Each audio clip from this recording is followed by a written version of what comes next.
Hello and welcome to Vietnam Today. I'm Hải Yến and now let's check out headlines for this hour.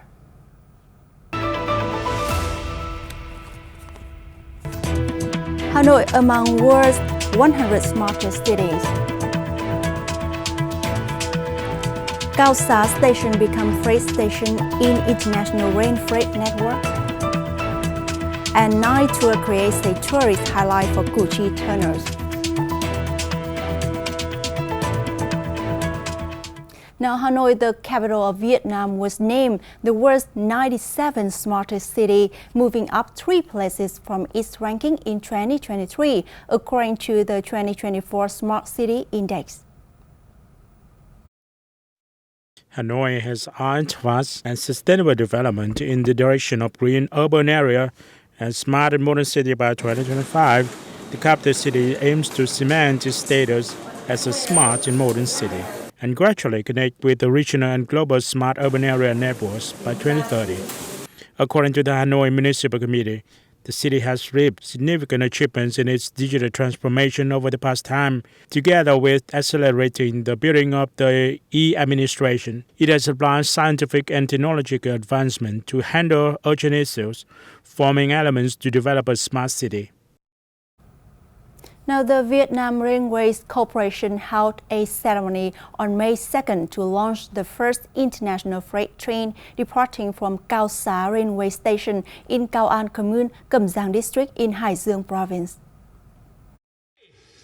At the ceremony, a train consisting of 12 containers carrying sulfur, aluminum and milk packaged in factories in Hải Dương and Hưng Yên provinces and Hải Phòng City departed from Khao Sa Station to Yên Viên Station in Hanoi to connect with international intermodal trains for export to China.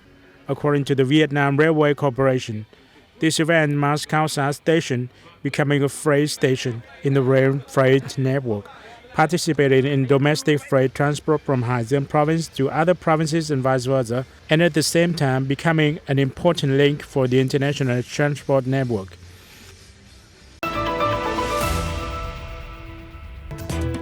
Vân Đồn bans plastic products on 5 island communes. And youngsters join hands to preserve traditional outfits. Now, tourists are prohibited from bringing single-use plastic products to 5 islands communes in the northern coastal province of Quảng Ning's Vân Đồn district starting April 27.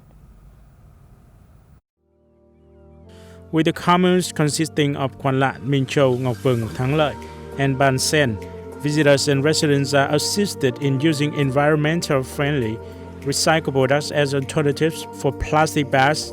Launched coinciding with the beginning of the National Reunification Day and May Day holidays, the program aims to raise awareness about the risks of plastic waste pollution and to call on the community to change behaviors and habits of using single-use plastic products and bags, thereby reducing environmental pollution, protecting the ecosystem, and building a sustainable tourism industry. Vân Đồn targets to cut 50% and 100% plastic waste in the 5 communes by 2025 and 2030, respectively. On September the 15th last year, Quảng Ning's Coastal Island District also banned tourists from bringing single-use plastic products there. Now, with a desire to preserve and promote the cultural values of traditional outfits, youngsters from the Department of Journalism and Writing at the University of Hanoi Culture organized an arts program reviving the clothing of the later Lê dynasty, attracting students from various universities around the capital. The program provided an intriguing exploration of Vietnamese outfits under the later Lê dynasty from 1437 to 1471. Experts highlighted the origin, significance, and unique characteristics of these traditional outfits. Notably, the program witnessed the active participation of young people in recreating national outfits.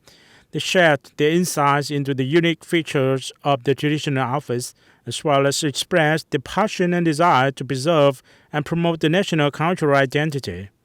A highlight of the program was a showcase of traditional outfits accompanied by musical performances. Now, Củ Chi Tunnels is a historical and cultural destination that attracts tourists when coming to Ho Chi Minh City. In order to increase the value of the monument and enhance tourism products, Ho Chi Minh City's tourism industry has built a night tour named World Zone Moon to have domestic and foreign tourists experience the evening life of the people in liberated areas during the American War. This area, heavily imbued with the ambience of the southern countryside, recreates the nightlife of the inhabitants of Củ Chi in the liberated region during the years 1961, 1964. This was the period subsequent to the 1960 Dong Khởi uprising, when the U.S. puppet South Vietnamese government initiated a fierce special warfare strategy against the revolutionary-based areas. During this period, the army and people of Củ Chi conducted both production and resistance against the enemy. Through this tour, I learned about the history of my homeland, especially the combat tradition of the people of Củ Chi.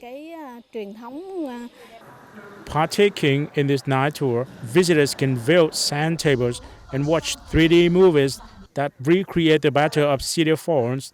They could also learn about past activities such as tunnel digging, moonlight knitting, young men enlisting to fight the enemy, milling and pounding rice, authentically interacting in fields, market holding, and performances to entertain the soldiers and guerrillas.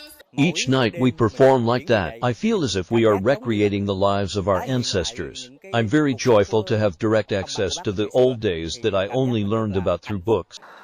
Participating in the War Zone Moon nighttime tour, many tourists, especially young people, get to know the history of Củ Chi as Steel Land. The tour plays a part in educating future generations about the history of our nation. In the future, to improve the quality of the tour and serve the tourists, the Củ Chi Tunnels Historical Site plans to refine and supplement its services and will offer overnight accommodations. And that's the end of today's news. Thanks for your watching and goodbye for now.